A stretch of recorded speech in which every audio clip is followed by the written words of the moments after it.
देत नाही आणि शेजारच्या बाईला देतात, मला देत नाही.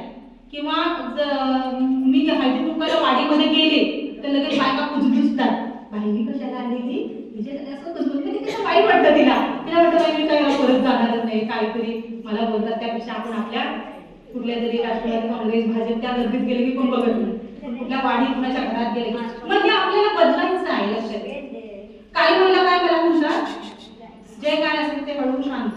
काही महिला काय मला म्हणतात, आम्ही हळदी कुंकू लावायला जातो तर ती बाई म्हणते काय म्हणते, मग ते आम्ही तुम्ही सांगितलंय ना आम्हाला, काय काय महिलांनी ऐकलेलं आहे की तुम्ही आलात तर त्यांना पण हळदी कुंकू. आमच्या बायका शाने येते अशा काय नको, आज तुम्हाला हळदी कुंकू लावून सगळ्यांनी सामावून घ्यावं म्हणून आम्ही इकडे म्हणतोय.